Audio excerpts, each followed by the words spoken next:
एवढी मोठी coastal line आहेस आणि मला असं वाटतं की अर्नाळा किल्ला देखील तिथे आहे, तर त्याची पण एक दुरावस्था आपल्याला बघायला मिळते. टुरिझम तिथं अट्रॅक्ट होऊ शकलेलं नाहीये.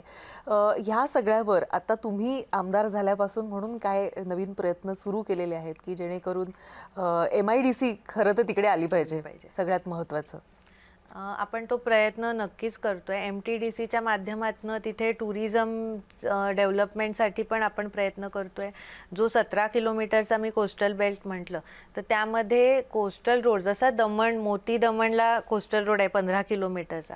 तो रस्ता आल्यामुळे तिथलं टुरिझम वाढलंय. तिथल्या आजूबाजूच्या जागांच्या किमती वाढल्या आहेत, तिथला विकास वाढलाय, तिथे हॉस्पिटॅलिटी इंडस्ट्री जाऊ शकली आहे. तर अशा प्रकारचं जर तिथे कोस्टल बेल्ट तयार झाला, कोस्टल रोड तयार झाला की समुद्र आणि रस्ता आणि त्यानंतर मग गावं आणि मग त्या रस्त्याला कनेक्ट होणारी गावांमधनं रस्ते, असं जर पूर्ण एक जाळं तयार झालं तर तिथलं टुरिझम वाढू शकतं. अर्नाळा किल्ला जो तुम्ही म्हणालात, तिथे अर्नाळा किल्ल्यामध्ये आज पिण्याचं पाणीसुद्धा नाही आहे. तिथली लोकं पिण्याच्या शुद्ध पाण्यापासून सुद्धा वंचित आहेत. तिथे हर घर जल योजनेमार्फत तिथे पाणी जाणं अपेक्षित होतं 2 वर्ष आधीच. पण यांनी त्यावेळेच्या तत्कालीन सत्ताधाऱ्यांनी त्यांना NOC सुद्धा दिली नाही.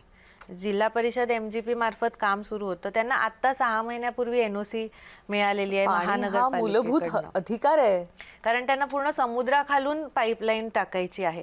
तर ह्याच्या NOC सुद्धा वेळेमध्ये दिल्या गेल्या नाही. त्यामुळे ही सगळी कामं रखडली गेली. आता आम्ही तिथे निवडून आल्यानंतर भारतीय जनता पार्टीचे आम्ही 2 आमदार तिथे आहोत.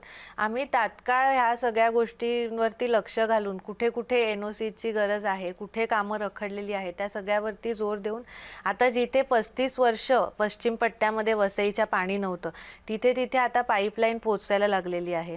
तिथे आता आम्ही नाक्यानाक्यावर स्टँड पोस्ट दिलेले आहेत आणि नंतर मग जी पाईपलाईन अंतर्गत वितरण होईल व्यवस्था, तेव्हा मग घराघरात पाणी, आमचं पुढचं टार्गेट आहे पुढच्या येणाऱ्या 2 वर्षामध्ये वसईमध्ये घराघरामध्ये पाणी, शुद्ध पाणी पोचवणं, हे आता आमचं लक्ष्य आहे.